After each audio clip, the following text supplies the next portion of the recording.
crois. Coldplay. Ouais. Voilà. Moi, je suis fan de leur chanson We Pray. We Pray. We pray. We pray. We Pray. We pray. C'est très Carolo, un oui pouet, oui Oui, poil. mais je parle pas anglais en fait. C'est ça le problème. C'était très bien dit. Ouais. Bonne matinée, merci d'être avec nous. Il est 10h35. 9h, 11h, le 8-9 continue. Avant de faire le point sur notre défi du jour, nous allons accueillir quelqu'un qui était comptable. C'est important. C'est pas le boulot le plus amusant. Pendant le Covid, il perd son boulot. Il décide de se lancer dans quelque chose de totalement différent et de peut-être s'amuser un peu plus. C'est Hugo qui est avec nous de Art Hugo. Bonjour Hugo. Bonjour, bonjour. Bienvenue dans l'émission. C'était chouette, comptable? Bah oui, c'est un chouette métier. Hein. C'est plus chouette aujourd'hui de faire de l'art? Ah oui, non, oui, bien sûr, tout à fait. Hein. Je suis entier maintenant et malgré que j'ai commencé à 45 ans à trouver ma voie, c'est beaucoup mieux, oui. Alors, vous êtes avec nous ce matin parce qu'on peut voir vos œuvres à plein d'endroits différents et on voulait vous mettre à l'honneur. Et pour vous dire les choses franchement, il y a Julien Lapraille qui nous a dit qu'il faut absolument parler de lui. Ouais. Il fait des trucs exceptionnels. Oui, mais j'ai insisté pour...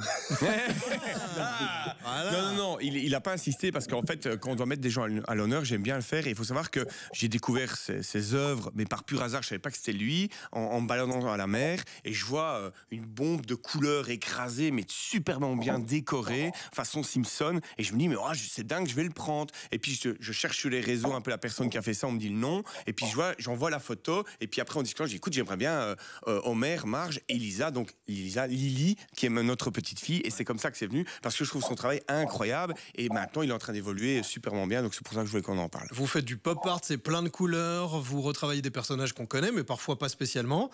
Comment vous est venue l'idée ? En fait, 2019, j'ai eu un burn-out. Puis 2020, il y a un licenciement collectif dans mon entreprise. Et je me suis retrouvé à la maison le 1er janvier 2021. Et je me suis posé la question, qu'est-ce qui me faisait kiffer quand j'étais jeune, petit, donc il y a longtemps. Et c'était le dessin. Je dessinais, je griffonnais. Donc du coup, j'ai aménagé mon garage et j'ai commencé à dessiner non-stop.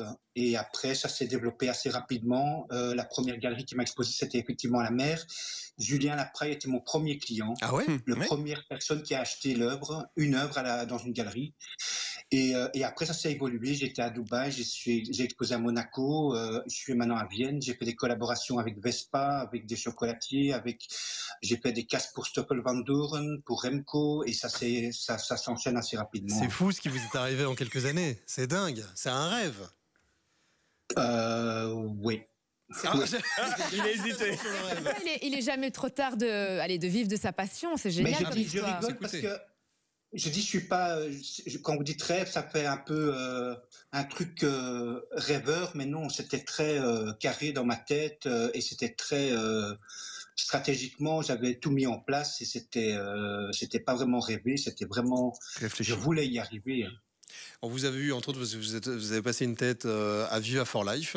Certains téléspectateurs vous ont vu là-bas. Aujourd'hui, si on veut voir vos œuvres et qu'on ne veut pas voyager à Dubaï, on peut vous retrouver où ? Pour le moment, ici en Belgique, je suis Galerie de la Reine. J'ai un corner là, Galerie de la Reine, plus ou moins au milieu. Donc on est à Et Bruxelles. alors, Avenue Louise, chez De Vold Galerie. Là, il y a des casques. Il y a un de mes casques qui est exposé. Et d'autres œuvres arriveront bientôt là aussi, oui. Là, sur la une, on vous voit avec plein d'œuvres autour de vous et une fameuse bombe de peinture. C'est une de vos spécialités. Vous retravaillez des bombes de peinture, vous les customisez complètement. Une œuvre comme celle-là, c'est combien de temps de boulot ?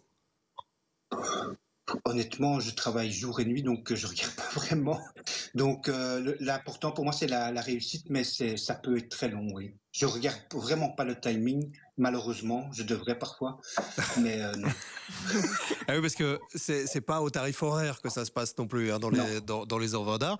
Mais ce qui est chouette, c'est qu'il se passe beaucoup de choses pour vous, mais il y a encore des œuvres qui sont tout à fait accessibles, en fait. Ah oui, oui, oui, justement, j'ai diversifié, en fait, j'ai ouvert grand.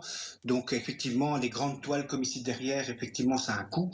Mais il y a des plus petites toiles, il y a les bombes qui sont très raisonnables. Et alors, j'ai développé aussi des goodies, des t-shirts, imprimer mes œuvres sur plusieurs supports. Et alors, effectivement, les reproductions sur toile et tout ça qui sont très, très, très accessibles.